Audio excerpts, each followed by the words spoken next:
And it's the same laissez-faire attitude, if you like. If that kind of belief contributes to people's sense of where they stand in the world, personal comfort, identification with the community, and so on, well, that's their choice. It's quite a different matter when their choices impinge on what others do. So I think we should have, for example, I was appalled the other day when I was listening to reports, and probably was on NPR, or maybe I was reading reports of Mitt Romney's first talk on, maybe it was the Republican debate, one of those places where I was listening to pieces of it, and he gave what was considered a very high-minded speech about the role of religion in politics. He said the word something like this, that we should keep to the constitutional separation of church and state, which means that it doesn't matter what faith a president has, but of course it's presupposed that he must be committed to one of the monotheistic religions. Yeah. That's not what that amendment says. I find it interesting that in today's political climate, it almost seems that you have to be close to a religious extremist to be taken seriously. I mean, if you listen to even John Kerry in the 2004 election, he was trying to profess his Catholic beliefs as a kind of litmus test for his legitimacy. Does that trend in American politics concern you? Very much so. It's extremely dangerous. I think it's extremely cynical. I mean, the U.S. has been a deeply fundamentalist society since its origins.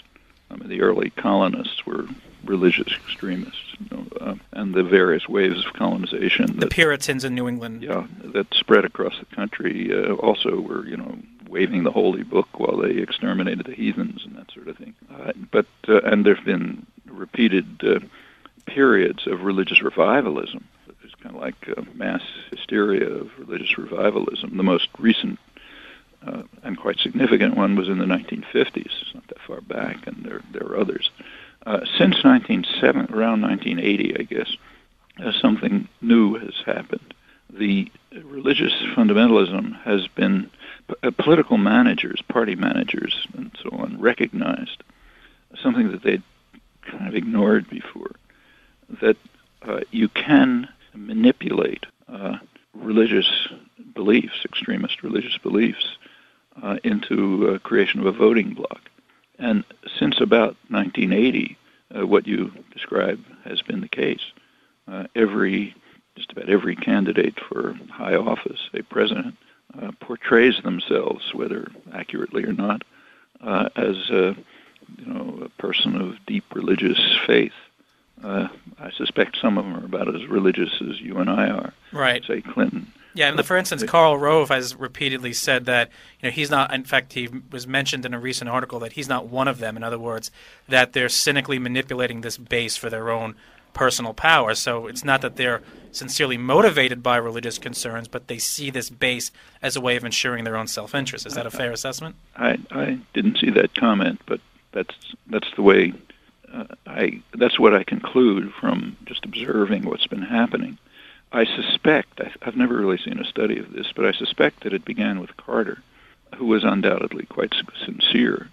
But he's the first president who sort of went out of his way to portray himself as a deeply believing Christian.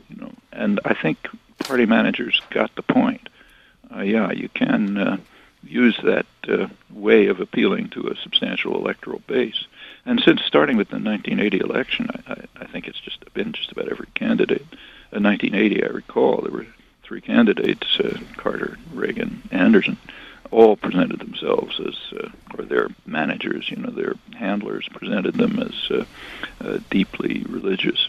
Whether they were or not, who knows? Carter probably, I'm sure, was. I don't know about the others. And since then, that's been the case. And it's extremely cynical.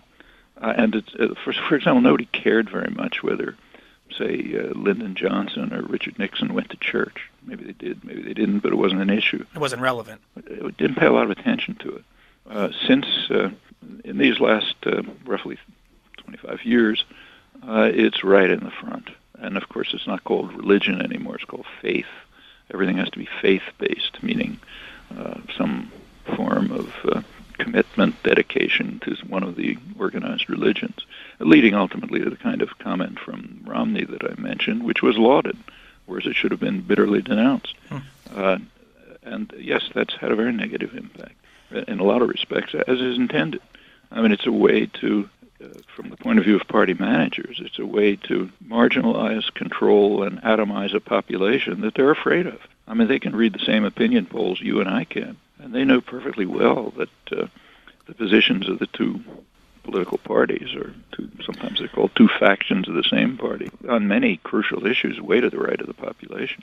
So therefore elections have to keep away from issues, as they do. I want to follow up on the point you made about faith, because it almost seems that there's a connection between, the Republican Party and maybe in some ways the Democratic Party and a faith-based worldview, because if faith is believing something for which there is no evidence, and the Republicans paint themselves as these sort of divine managers, for lack of a better phrase, it would seem that what the Republican electorate wants is a kind of submissive faith-based populace to secede their own political power and representation to them to sort of act on their interests, but yet at the same time, as you said, they're being cynically manipulated. Do you agree with that?